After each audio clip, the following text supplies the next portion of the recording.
눈이 멀어버린 사람입니다. 우리 옆 사람과 인사할까요? 명절 잘 보내셨나요? 네, 오늘 말씀을 통해서 우리가 하나님의 말씀으로 살아감이 무엇인지, 우리가 어떤 눈을 가지고 이 세상을 살아가야 될지 오늘 말씀을 통해 깨닫게 되길 예수 이름으로 축원합니다. 서론으로 들어가겠습니다. 나는 누구인가? 우리가 지난주에 삼손에 대해서 우리가 옅게 알고 있던 것보다 좀 더 깊게 들어가면서 하나님께서 삼손을 통해 무슨 이야기를 하시는지, 삼손을 보여주시면서 동시에 이스라엘과 우리의 모습을 비춰서 보여주시길 원하셨다는 이야기를 들었어요. 그냥 삼손 이야기다로 끝내면 안 돼요. 삼손을 통해 이스라엘이 어땠는지를 보여주시고 이스라엘 통해 우리가 어땠는지를 보여주세요.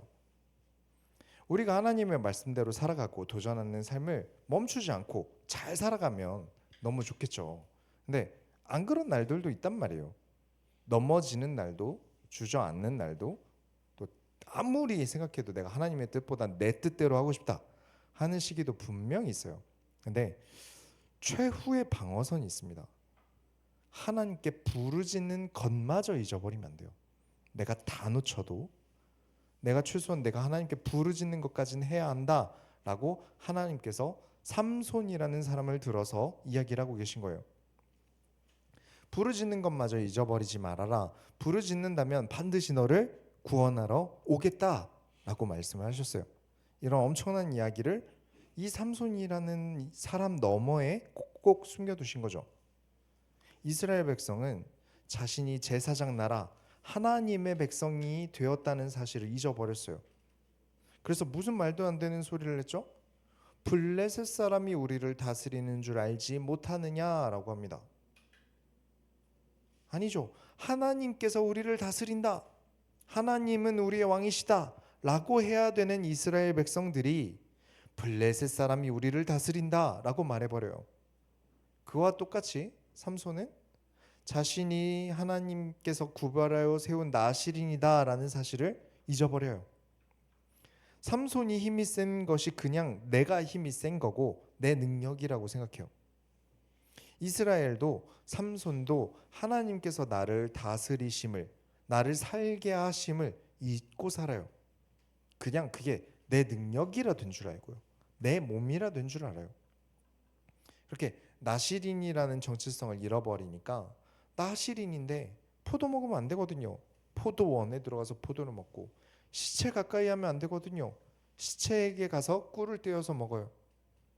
이스라엘 백성이 하나님의 백성이라는 정체성을 잃으니까 블레셋 사람들이 하는 우상 숭배, 블레셋 사람들이 하는 파티 따라서 합니다. 다 똑같죠.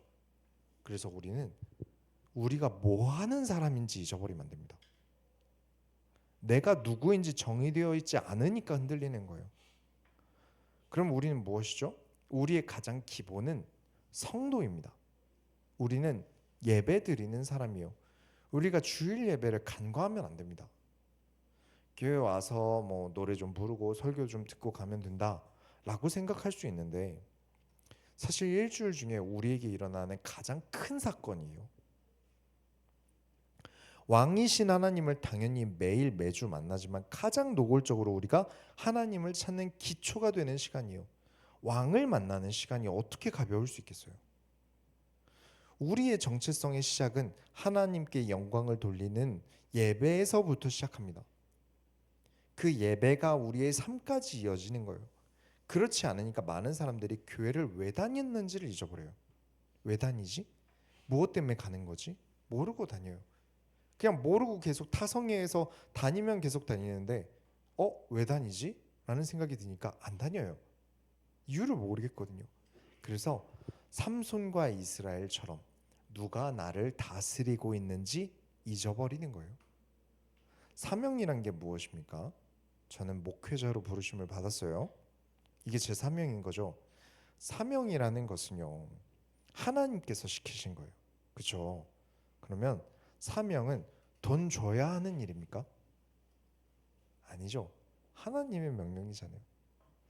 돈을 받아야 할 수 있는 일이라면 직업이죠. 사명을 핑계로 악용하고 노예처럼 부리는 사람을 경계해야지 내가 사명을 돈으로 환산하려고 하면 안 되는 거예요.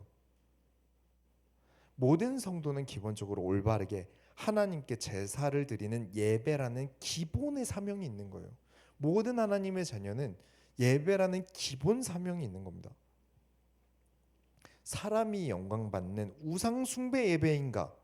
하나님이 영광 받으시는 진짜 하나님께 예배드리는 여호와 예배인가? 잘 따져야 돼요. 그 이후에는 내 마음이 누굴 경배하고 있는가? 누굴 예배드리고 있는가를 경계해야 돼요. 왜냐? 그게 내 사명이니까요. 교회 실컷 다녀놓고 우상 숭배하면 안 되잖아요. 이 기본이 되지 않으면 나신이라는 직분을 가지고 포도원에 들어가고 이방 사람과 혼인하고 사자 시체를 뒤져서 먹습니다.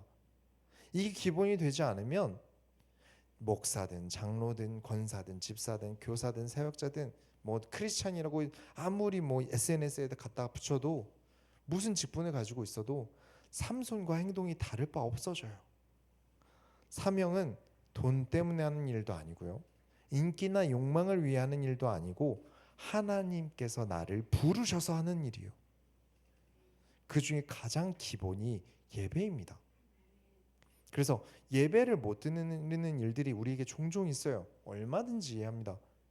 예배를 못 드려도 근데 예배를 못 드려도 괜찮아라는 생각은 이해해 줄 수 없어요. 못 드리는 순간을 이해할 수 있는데 괜찮아. 예배 못 드릴 수 있지. 예배 안 드려도 돼. 라는 생각은 제가 이해해 줄 수가 없어요. 어쩔 수 없는 일에 의해서 예배를 못 드렸지만 그런데 마음이 불편하지 않다면 저는 이해해 줄 수 없어요. 왜냐? 예배는 성도의 기본적인 사명입니다. 그래서 내가 예배를 못 드렸다 그러면 마음이 불편해야 정상이에요.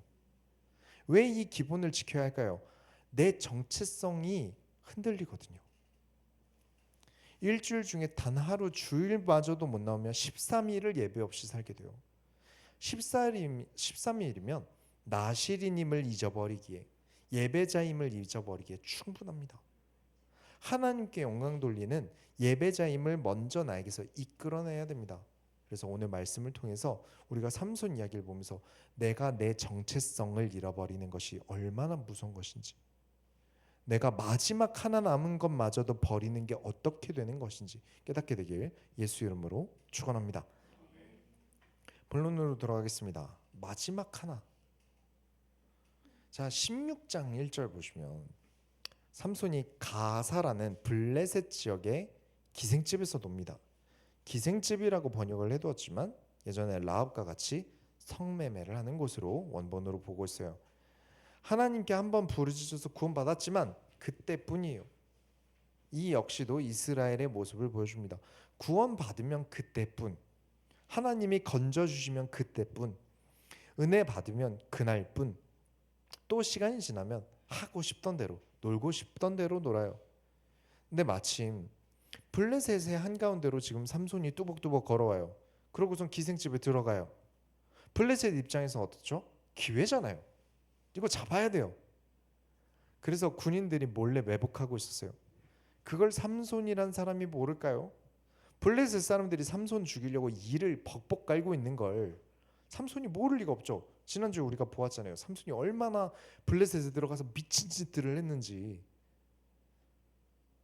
근데 삼손이 이걸 알고 있어요. 그래서 기생집을 나와서는 갑자기 생뚱맞은 짓을 합니다.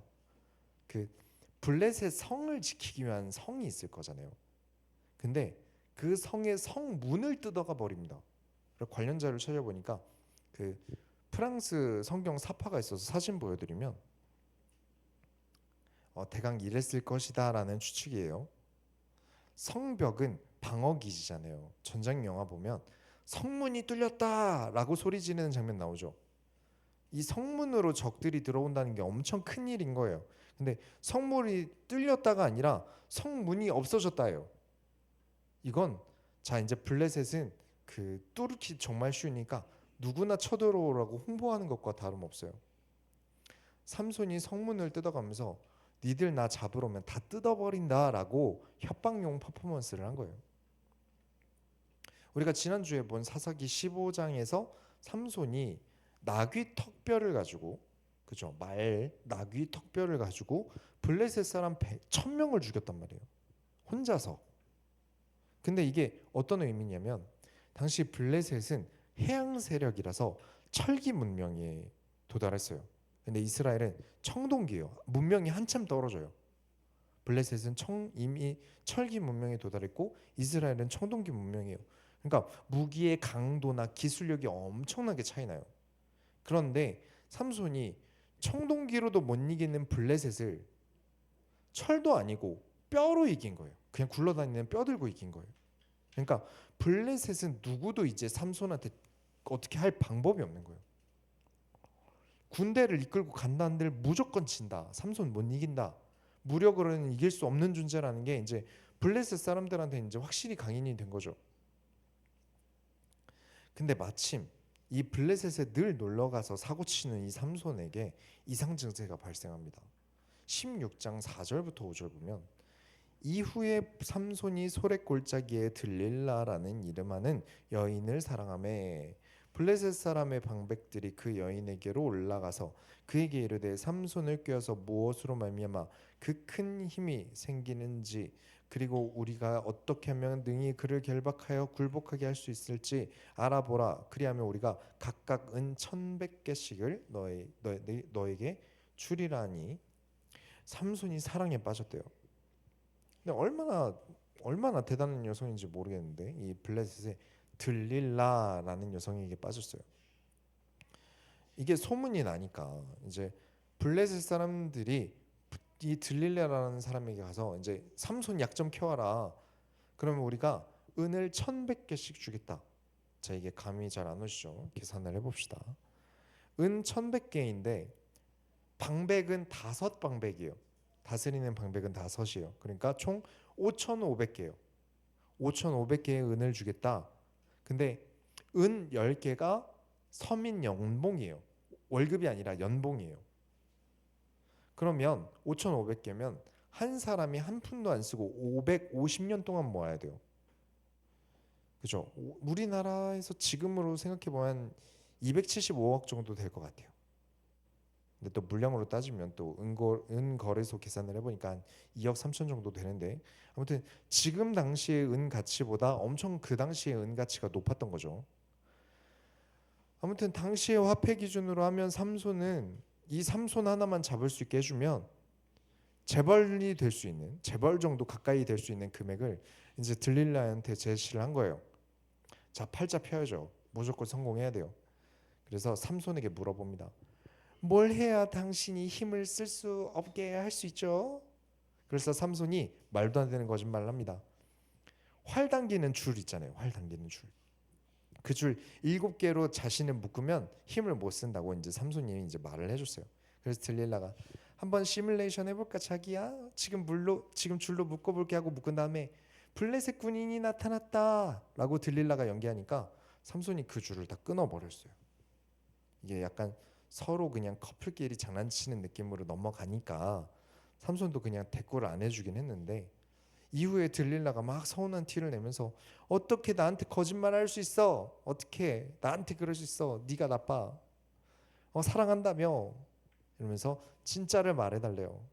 그렇게 압박을 해요. 그래서 삼손이 밧줄로 묶으면 내가 힘을 못 써. 그래서 또 들릴라가 밧줄을 묶으니까 삼손이 묶여줍니다. 그리고 또 들릴라가 블레셋 군인이다 하고 또 소리 지르니까 밧줄을 힘으로 또 끊어버려요. 이걸 총 3번을 합니다. 일일이 다 설명하니까 힘들어서 넘어가지만 중요한 건 16절이에요. 날마다 말로 그를 재촉하여 조름에 삼손의 마음이 번뇌하여 죽을 지경이라. 3,000년 전 얘긴데 아내가 아이고 나를 놀린다, 나를 희롱한다, 나를 비참하게 한다 이러면서 아내가 계속 압박하고 울고 짜증내고 그러면 남자가 그냥 죽는 게 낫지 않을까? 라는 생각을 삼손도 합니다.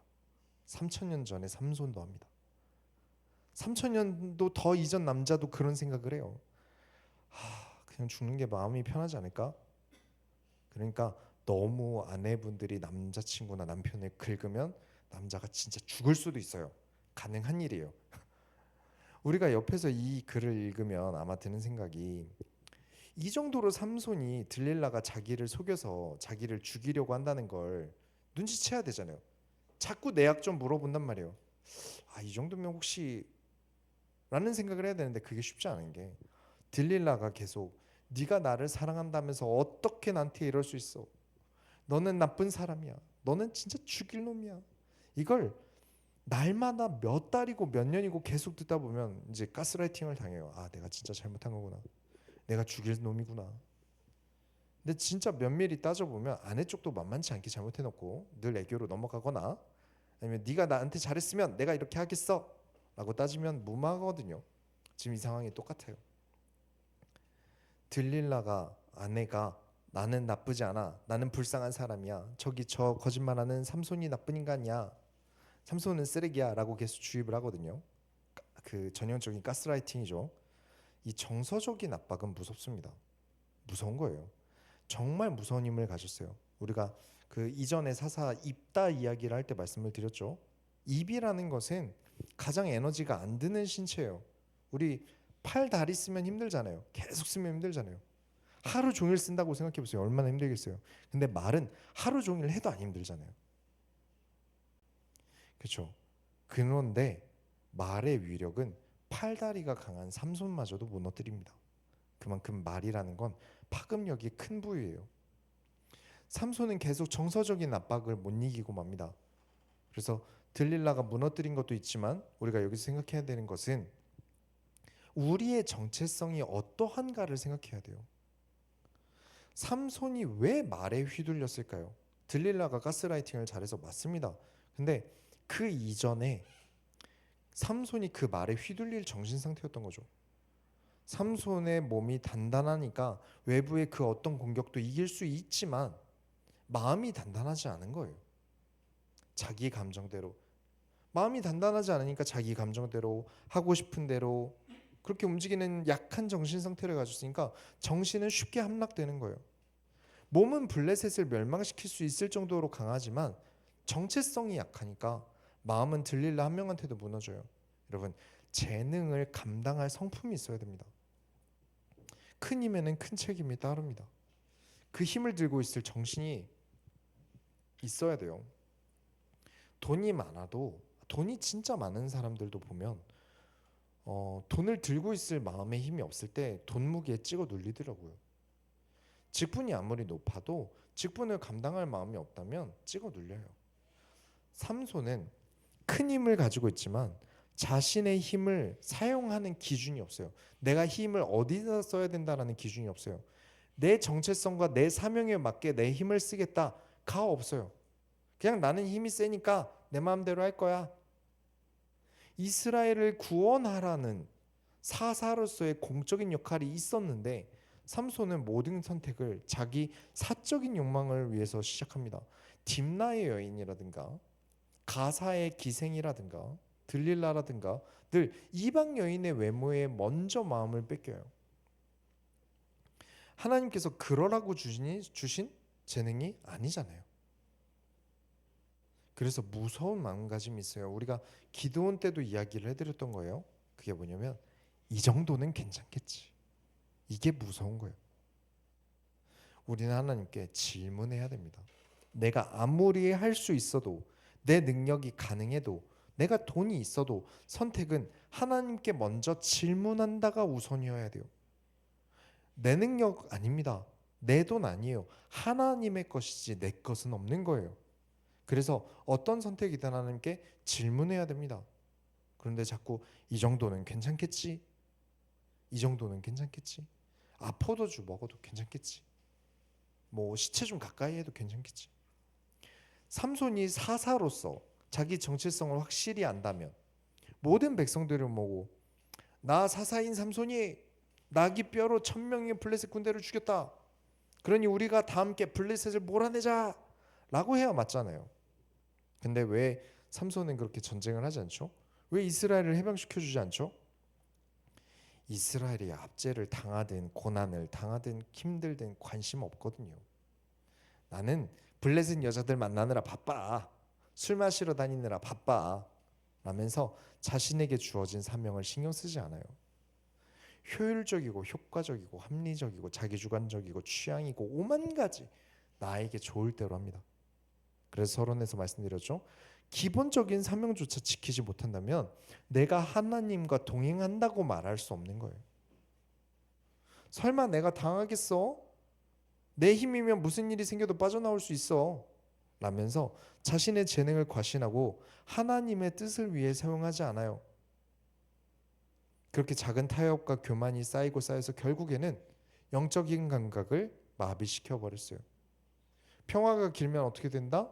영적으로 마비되어 하나님께 부르짖지 않는다. 그래서 무서운 일이 일어납니다. 잘 들어보세요. 이번에 들릴라가 또 갈굽니다. 그래서 삼손이 17절에 삼손이 진심을 드러내어 그에게 이르되 내 머리 위에는 삭도를 대지 아니하였나니 이는 내가 모태에서부터 하나님의 나시린이 되었음이라. 만일 내 머리가 밀리면 내 힘이 내게서 떠나고 나는 약해져서 다른 사람과 같으리라 하니라. 유일하게 삼손이 지킨 하나님과 지킨 약속이었어요. 포도주 먹으면 안 되는데 포도주 먹었고요. 시체 만지면 안 되는데 시체 만졌어요. 그러나 유일하게 딱 하나 지킨 게 머리카락을 자르지 않은 거였어요. 최후의 보루인 거죠. 마지막 하나 남은 거예요. 그래서 삼손이 자는 동안 들릴라가 머리를 밀어버립니다. 여기 잘 보세요. 20절에 들릴라가 이르되 삼손이여 블레셋 사람이 당신에게 들이닥쳤느니라 하니 삼손이 잠을 깨며 이르기를 내가 전과 같이 나가서 몸을 떨치리라 하였으나. 잘 보세요. 삼손이 뭐라고 하죠? 내가 전과 같이 나가서 몸을 떨치리라. 이제 일어나서 힘 좀 써볼까? 머리카락이 잘려도 여전히 내 힘일 거야. 내가 나시린이라서 힘이 있는 거였으면 포도주 먹었을 때 힘이 빠졌겠지. 시체 만졌을 때 빠졌겠지. 이방 여인을 만날 때 이미 힘이 사라졌겠지. 근데 아니에요. 머리카락이 잘리고 여호와께서 삼손을 떠나십니다. 이 사건은 머리카락이 잘렸다가 문제가 아니에요. 재미를 위해서 머리카락이 잘렸다고 하면 사람들이 주목하지만 하나님과의 단 하나의 약속조차 이제 지키지 않음을 보여주는 거예요. 자신의 정체성의 마지막까지도 버리는, 하나님이 나를 나시린으로 불렀다는 그 마지막까지도 버리는 그 마음이 문제인 거예요. 마지막에 남은 게 머리카락이 아니라 포도주였다 해도 똑같았을 겁니다. 그러면 우리 삶에 적용해 보죠. 내가 헌신을 하고 하나님의 말씀대로 살고 큐티도 하고 그런 게 다 지켜지면 너무 좋겠죠. 근데 안 될 수 있거든요. 그래도 하나만큼은 지키셔야 돼요. 삼손같이 마지막 하나까지도 세상에 버려서는 안 됩니다. 그래서 우리가 하나만큼은, 다음 주 설교와도 연관이 있어요. 우리 다음 주에 이제 사사기를 마무리해 볼까 생각 중입니다. 어떻게 될지 모르겠어요. 근데 이 사사기는 삼손이 마지막 사사고 그 다음 이야기는 사사들의 이야기가 아니라 부록이에요. 근데 얼마나 중요하면 들어가 있겠어요. 그래서 다음 주에 사사기 내용이 굉장히 중요하고 또 잔인합니다. 아무튼 다음 주 설교와도 연관이 있는데 뭐냐면 내가 예배자라면 예배만큼은 버리면 안 된다는 거예요. 내가 하나님께 부르짖은 만큼은 버리면 안 된다. 우리는 단 하나라도 일단은 지키고 있어야 돼요. 내가 하나님 앞에 약속한 하나만큼은 지키고 있어야 돼요. 왜 예배냐면 지금 우리가 나신인으로 하나님과 언약을 맺은 게 아니잖아요. 여러분 헤어커트 하시죠? 그죠? 포도주 드셔도 되고 시체 가까이 하셔도 돼요. 근데 우리는 예배자로 언약이 맺어져 있어요. 우리가 한 가지만이라도 잃어서는 안 되는데 우리 개혁주의 신앙 노선에서 예배입니다. 종교개혁자들이 하나님의 말씀을 가르치는 예배 시간이 가장 기초이며 전부다라고 가르쳤거든요. 하나라도 나에게 하나님께서 주신 사명을 잃어버리는 순간 비참해집니다. 나에게서 하나님이 떠난다? 비참해지는 거예요. 무서운 일이에요. 당연히 예수 그리스도로 인한 구원은 내게서 하나님이 떠나시는 게 아니죠. 하나님 우리 떠나지 않으세요. 그러나 내가 살아갈 힘이, 내가 이 힘든 세상을 살아낼 힘이 마치 삼손의 머리카락처럼 예배라는 마지막 하나 남은 것으로 유지되고 있을지 모른다는 겁니다. 삼손 본인은 못 느껴요. 우리도 못 느낄 거예요. 예배드림이 우리에게 얼마나 힘이 되는지. 그러나 이 힘들고 어려운 세상을, 이 거친 세상을 살아가는 데 있어서 예배 없이 살아가는 내가 어떻게 될지는 모른다는 거예요. 그렇지 않습니까? 신앙생활 한참 할 때는 수요 예배, 금요철 예배, 새벽 예배, 전도도 하고 큐티도 하고 가정 예배도 드리고 정식 기도도 하고 그렇게 많은 것들을 하나하나 했는데 하나하나씩 다 빼다 보면 결국 최후는 주일 예배 하나 남아요. 그런데 주일 예배마저 야금야금 빠지기 시작한다면 이걸 뭔가를 메꾸고 하나님과의 약속을 하나는 지켜야 되는데 하나마저 없이 한 주를 살아간다면 마치 삼손의 마지막 경계인 머리카락마저 자르는 것과 같아질 거예요. 이게 우리의 마지막 방어선입니다. 예배를 안 드리는 게 이렇게 삼손처럼 나를 좀먹고 죽이고 힘 빠지게 만드는 일일 수 있다는 거예요. 내게 일어난 모든 것들이 내 능력 같지만 하나님께서 밀어붙여 주신 일인 거예요. 그렇죠? 삼손에게 하나님의 영이 임했다는 밀어붙여 주셨다예요. 여러분이 무언가를 할 줄 아는 것은 돈을 벌 수 있는 모든 일들이 내가 공부한 것 같고 내가 이룬 것 같지만 하나님께서 밀어붙여 주셨기 때문에 내 능력이 된 거예요. 이걸 은사라고 합니다. 근데 하나님께서 떠나시면 그 모든 것을 잃어버려요. 여러분이 노력해온 모든 것들, 여러분들이 수고해온 모든 것들이 무너질 거예요. 비참해져요. 어떻게? 21절에 보면 블레셋 사람들이 그를 붙잡아 그의 눈을 빼고 끌고 가사에 내려가 놋줄로 매고 그에게 옥에서 맷돌을 돌리게 하였더라. 삼손 눈이 다 뽑혀버렸어요. 뽑힌 눈을 다시 넣을 수 있을까요? 힘이 세다고? 안 돼요. 거기다 블레셋 사람들이 무거운 맷돌을 돌리게 합니다. 사람들의 구경거리로 만든 거예요. 그렇죠? 그냥 가둬줬으면 뭐하러 맷돌을 돌리겠어요. 봐라, 저게 우리 백성들을 다 죽이고 노력하고 겁탈한 삼손이다. 그렇게 남녀노소 와서 구경하고 욕하고, 그죠? 삼손에게 죽은 유가족들은 와서 소리 지르고 침 뱉고 별일을 다 당했겠죠. 하나님이 여러분과 함께 하신다. 함께 하신다가 얼마나 중요한지를 아셔야 됩니다. 하나님의 영이 여러분과 함께 하지 않는다. 아무 의미 없습니다. 예배를 위해 기도할 때 자주 말씀드리는데 이 예배가 하나님이 우리와 함께 하지 않으신다면 이 예배가 어떻게 예배입니까? 우리끼리 노래 부르고 그냥 인사하고 마는 거죠. 하나님을 만나러 온 거예요. 주인공이 없는데, 경배의 대상이 없는데 어떻게 이것을 예배라고 말할 수 있겠습니까? 없죠. 그런데도 그냥 진행된다면 그 예배는 우상숭배밖에 안 됩니다. 교회에서 우상숭배하는 거예요. 하나님이 없이는 내 일도 내 직업도 내 직장도 의미를 잃어버립니다. 눈이 다 뽑혀서 맷돌 돌리는 것과 다를 바 없어져요. 비참해져요. 그래서 이번에 블레셋에서 이벤트를 준비합니다. 23절에 블레셋 사람의 방백들이 이르되 우리의 신이 우리 원수 삼손을 우리 손에 넘겨주었다 하고 다 모여 그들의 신 다곤에게 큰 제사를 드리고 즐거워하고. 블레셋 사람들이 뭐라고 합니까? 우리 신이 삼손을 넘겨주셨다라고 해요. 삼손의 배경은 하나님이셨어요. 삼손 본인만 모르고 다 알아요. 아무리 말을 안 들어도 나시린이긴 했으니까요. 블레셋의 배경은 다곤이라는 물고기 신이에요. 물고기 신이에요. 지금 블레셋이 우리 물고기 신이 여호와 신을 이겼다라고 말하고 있는 거예요. 그래서 다곤 신에게 제사를 드리자. 그래서 우리 다곤 신의 승리를 사람들에게 보여주자.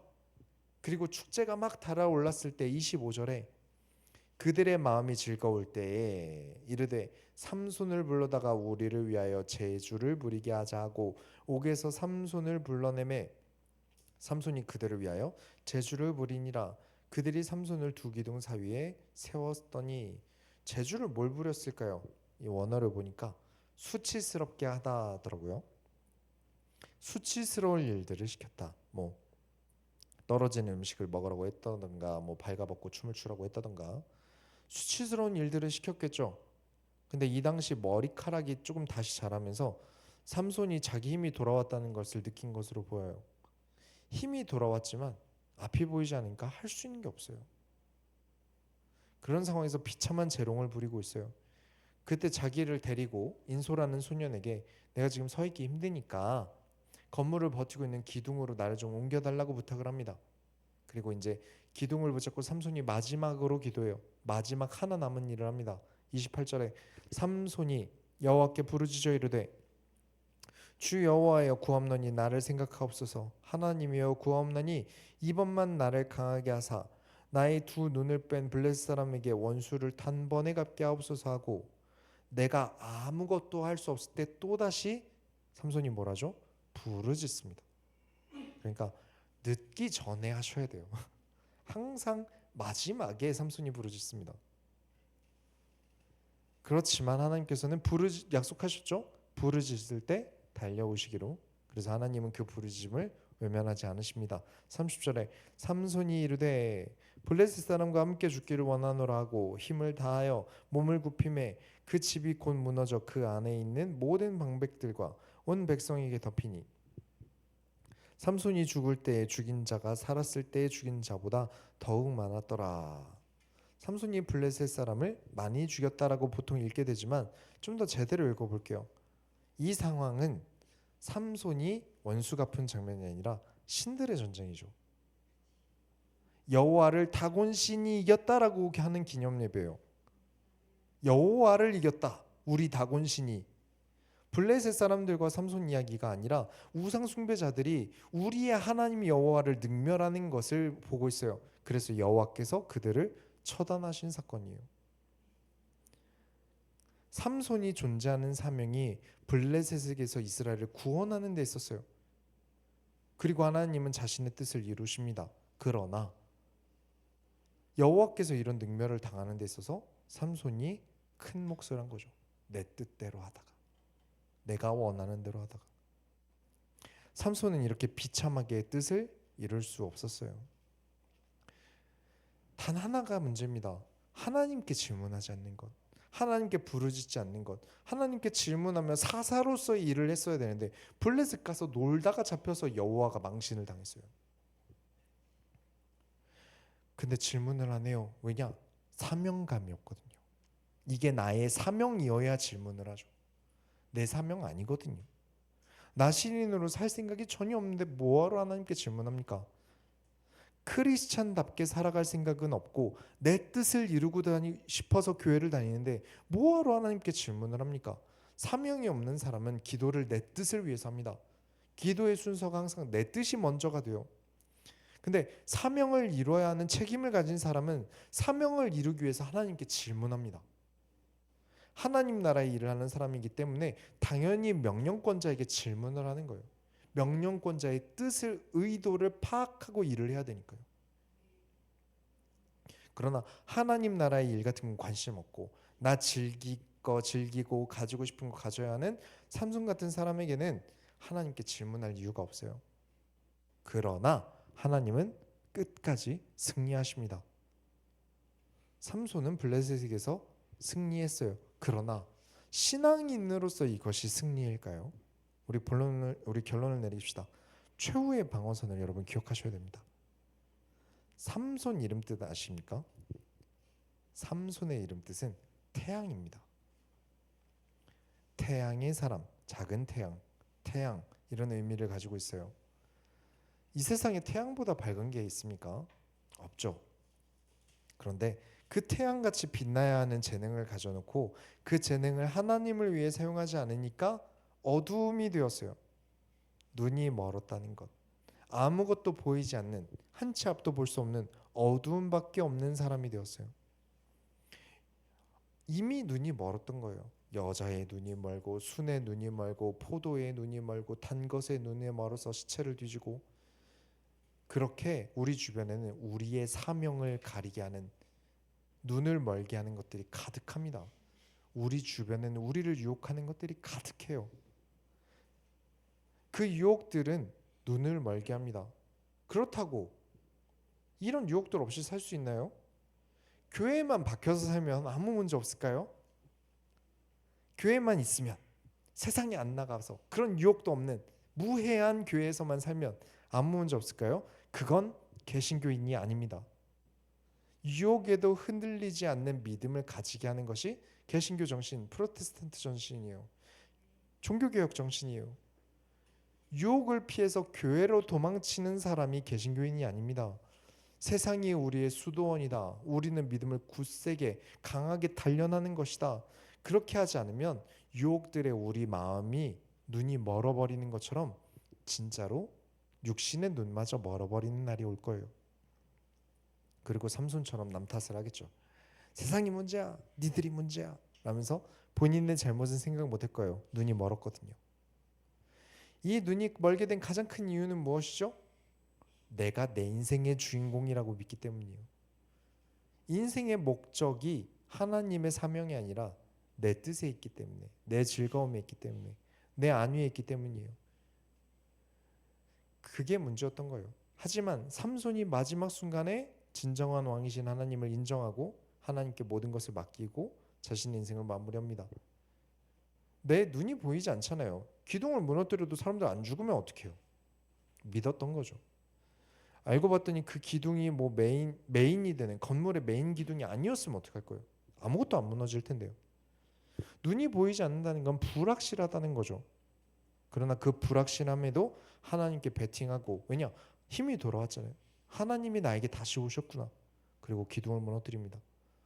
삼손은 수많은 실수와 실패로 가득했지만 그 불완전한 3주차도 결국 블레셋에게서 이스라엘을 구원하시겠다는 하나님의 계획이 이루어집니다. 거기다 둬주세요. 지난주 삼손 이야기를 들으면서 여러분에게 어떤 게 남으셨습니까? 사사기의 마지막 사사예요. 첫 번째 사사처럼 언약을 위해서 목숨을 걸었던 사사 기억하시죠? 처음 사사는 정말 순수하게 하나님을 향해서 목숨을 걸었어요. 근데 시간이 지나면서 사사들이 어떻게 변하죠? 처음 사사랑 사사들이 점점 변해요. 아예 하나님은 상관없는 정치 사사로 모습이 바뀌어 가더니 이제 마지막 사사는 하나님의 언약은 필요 없고 내 즐거움을 위해 살아버리는 마지막 사사까지 보았어요.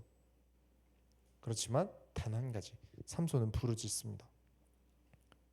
하나님께서 삼손을 들어서 설명하고 싶으신 게 블레셋을 이겼다, 하나님이 도와주셨다 이 얘기일까요? 삼손처럼 힘도 세게 해주신다? 아니죠. 삼손이 뭐 잘했습니까? 딱 하나 했어요. 부르짖었다. 그거 하나 잘했어요. 우리의 도움은 여호와께로 옵니다. 내가 의지할 존재는 가족도 친구도 아니고 하나님입니다. 사람 바라보면서 하나님과 언약을 가져다 버리고 머리카락 다 잘려나가는 삼손의 삶을 보셔야 됩니다. 우리가 아무리 부족해도 최후의 방어선 하나는 존재해야 돼요. 이게 정말 중요한 이야기인 게 다음 주에 나오는 사사기 부록입니다. 하나님의 말씀을 따라야 한다는 의지가 무너지면 그때는 삼손이라도 처참하게 무너진다. 나귀 턱뼈로 1000명을 죽인 삼손이라도 무너진다. 예배로 나와 마음으로 하나님을 찾는 부르짖음이 우리 신앙의 최후의 방어선입니다. 가장 기본적인 사명입니다. 우리가 예수 그리스도로 구원받아 부름받은 자들의 가장 기초가 예배니까요. 이걸 또 오해해서 악한 사람들이 또 오해해서 그럼 부르짖기만 하면 되겠지, 나머지는 내 마음대로 해도 되겠지? 아니죠. 이렇게 생각하면 안 됩니다.